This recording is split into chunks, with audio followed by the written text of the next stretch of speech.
I think a lot of people feel alone today. What would you say to them? You've kind of relived this really important part of your own spiritual journey in this conversation. What kind of, I'm not a fan of the word advice, but what would you, if they were open to hearing what you have to say, what would you say?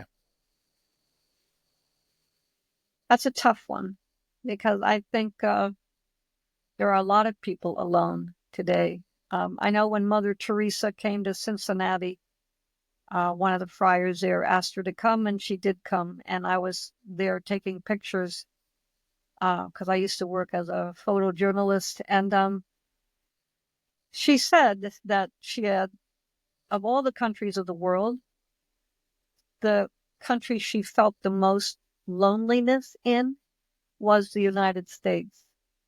And that really struck me because I think there are so many people, including myself, you end up alone or they end up in hospice. I'm talking now, I'll go straight to the elderly because I just took care of my mom for the last 7 years of her life.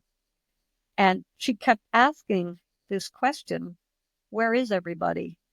And it haunted me too, because is that what she kept experiencing in her mind? Where is everybody? She was one of 10 children, and even she felt that way. Hmm. But I would hope that people who feel alone can find some kind of spiritual solace. And if that's not enough, and it isn't for some people, I don't think they need the physical solace too, or getting certainly if I don't have an animal around me, I feel even more alone. That feeling of it's not like I feel like incredibly fine.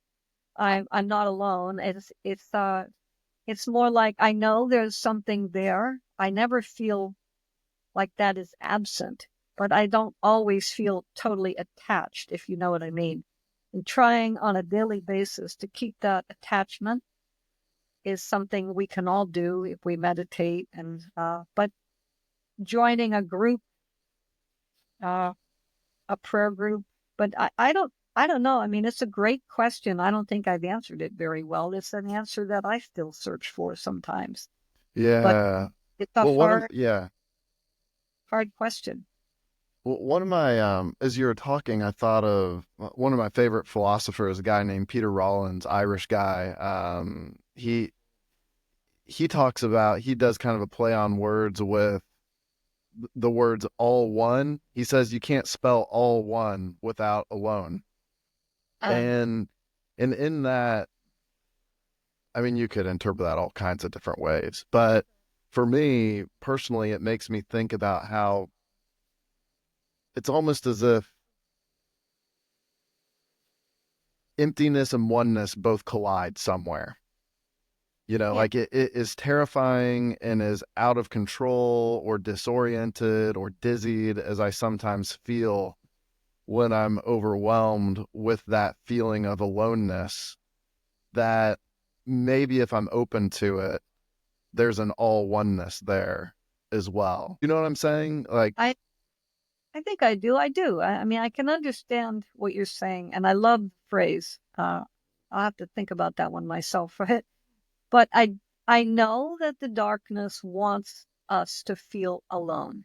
They mm, want us to feel isolated. That's kind of the goal, once and so we have to try to stay connected to friends, to people, to animals, to I'm not sure if, whatever is happening in people's churches, but I'm not necessarily going down that route, but make the effort.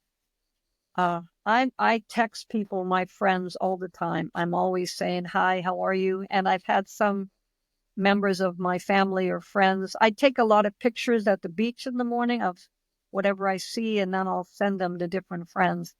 And then I get a response from them, and I just know it's a way that they appreciate the picture. I appreciate hearing from them. It's a great way to start the day, and they don't feel alone. I'm usually sending them to other friends who I know live alone. There's a lot of women who live alone, but I also have some male friends who are, they have all the money they could ever want, but they're alone. They never ended up getting married or having families. And then I know some people who have had families who still feel alone sometimes because the families get fragmented. I think there has to be an effort from your side to connect and wait and hope, like I said about the woman who just walked around the corner, knowing that there will be that touch somehow. You have to have that faith that it's there. You haven't gotten to it yet, maybe, but it's there. I also try to segment my life into a day. It's just today I have to live through. Mm, Know somewhere today I will feel that touch. I know it. I have to wait for it.